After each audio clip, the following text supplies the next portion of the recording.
दिलीप और सुधांशु नाम के दो भाई थे।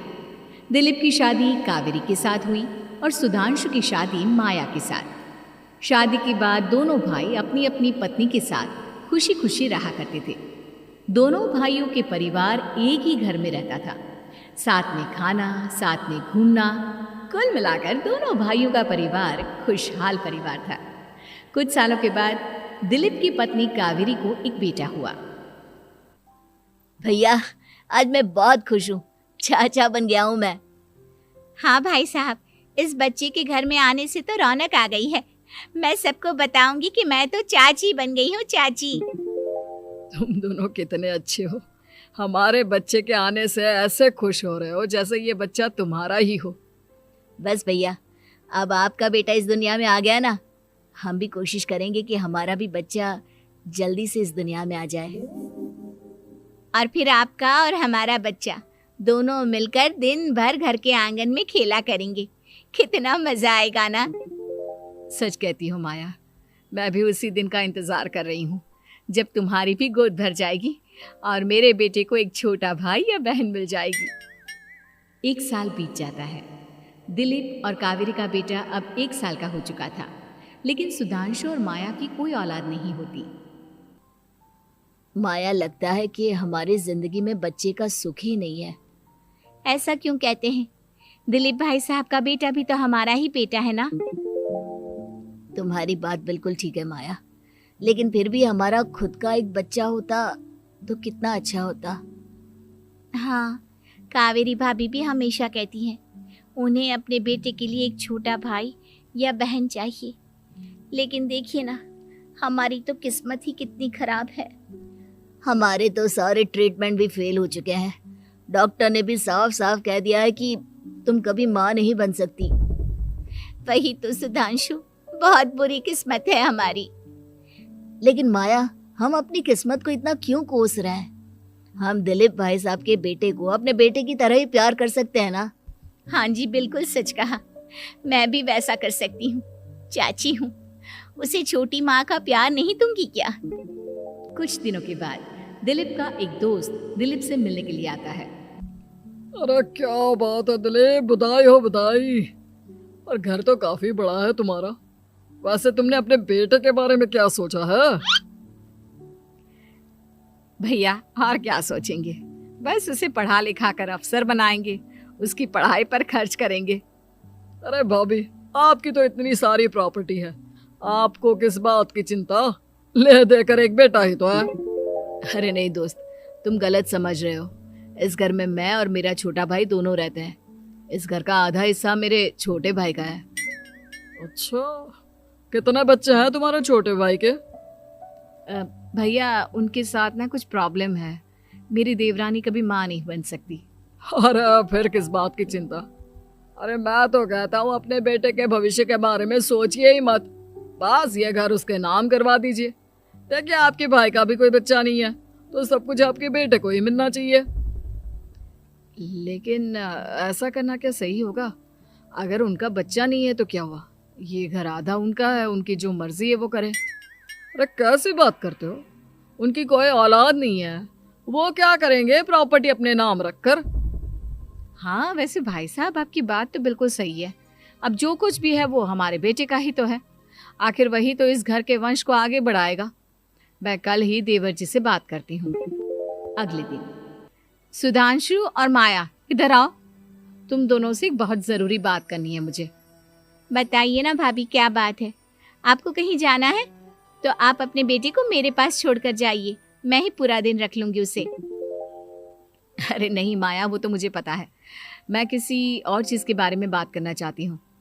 बताइए ना भाभी, क्या बात है? देखिए देवर जी, आपका कोई बच्चा है नहीं, लेकिन मैं जानती हूँ कि आप हमारे बेटे को अपने बेटे की तरह ही प्यार करते हैं। भाभी, बेटी की तरह नहीं, वो हमारा ही बेटा है। मेरे लिए तो वो मेरा ही बच्चा है।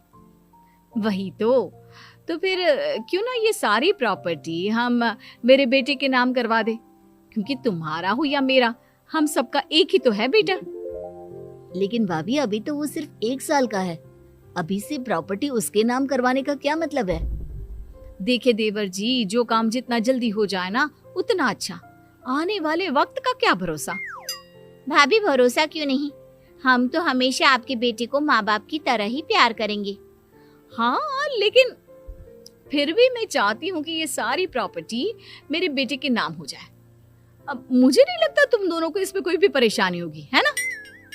भाभी वैसे तो आप जो कह रही हैं वो बहुत जल्दबाजी है, लेकिन फिर भी अगर आपको ऐसा लगता है तो ठीक है, कल ही प्रॉपर्टी के पेपर बनवा लीजिए, मैं और माया उस पर साइन कर देंगे।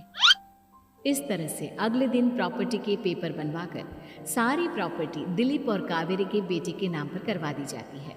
कुछ दिनों के बाद सुधांशु, सुबह सुबह ये कौन लोग आ गए हैं तुम्हारे घर पर?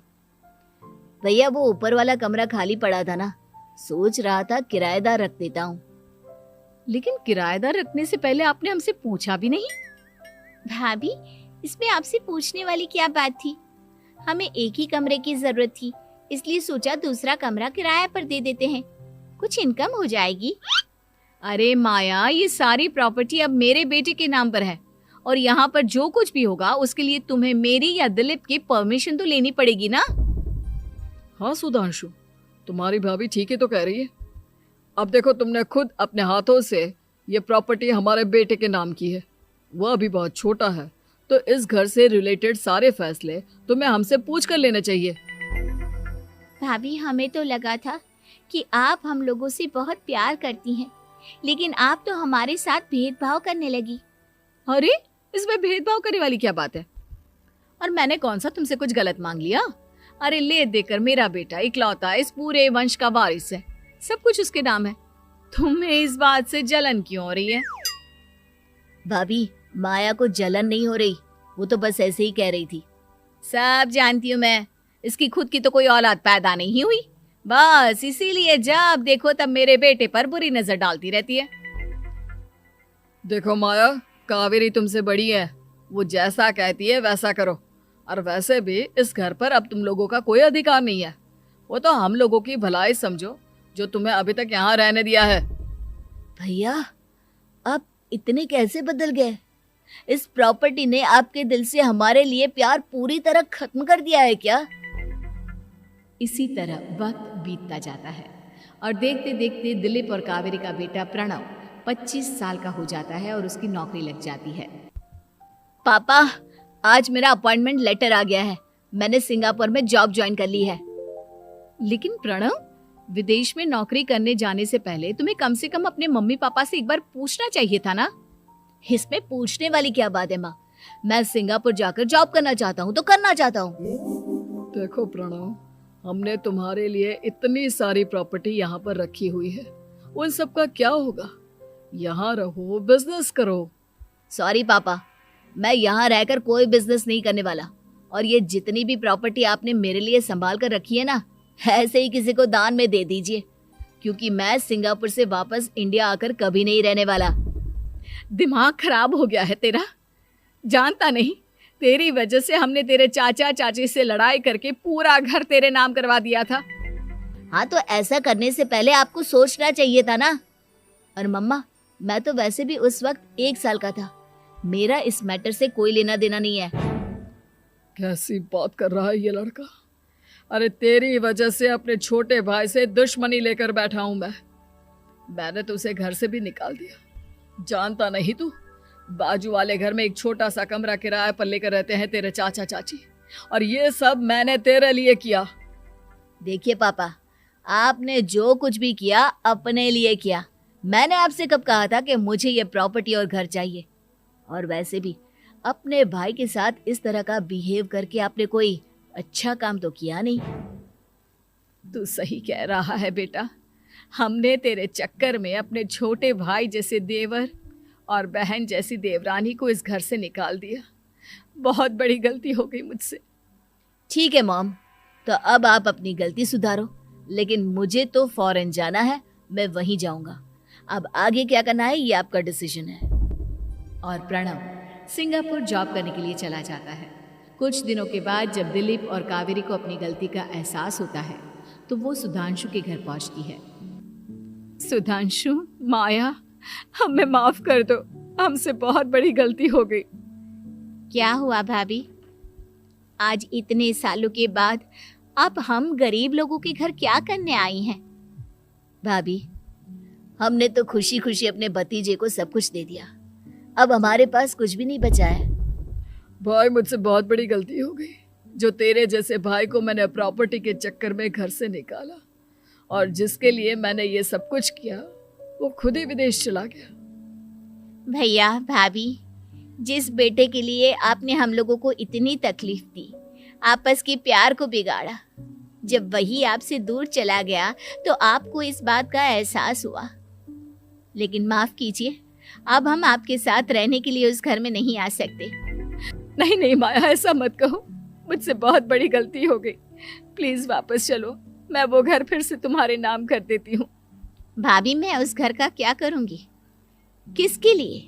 मेरा कोई बच्चा नहीं, मैं तो बस जिंदगी भर आप लोगों के साथ प्यार से रहना चाहती थी, प्रणव को अपने बेटे की तरह प्यार करना चाहती थी, लेकिन आपने मुझसे वो अधिकार छीन लिया।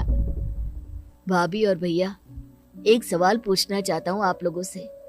जो बच्चा कुछ ही दिन पहले दुनिया में आया हो, जिस बच्चे के भविष्य का आपको पता ही ना हो, उसके लिए अपने पुराने रिश्तों को तोड़ देना, अपने सगे रिश्तेदारों से दुश्मनी मोल लेना, उनके साथ झगड़ा करना, उनकी बेइज्जती करना, क्या ये सही है? कम से कम हमें सही वक्त का इंतजार तो करना चाहिए ना। सिर्फ प्रॉपर्टी के लिए अपने सगे भाई को घर से निकाल दिया, वो भी अपने 1 साल के बेटे के लिए। क्या ये वाकई में सही था?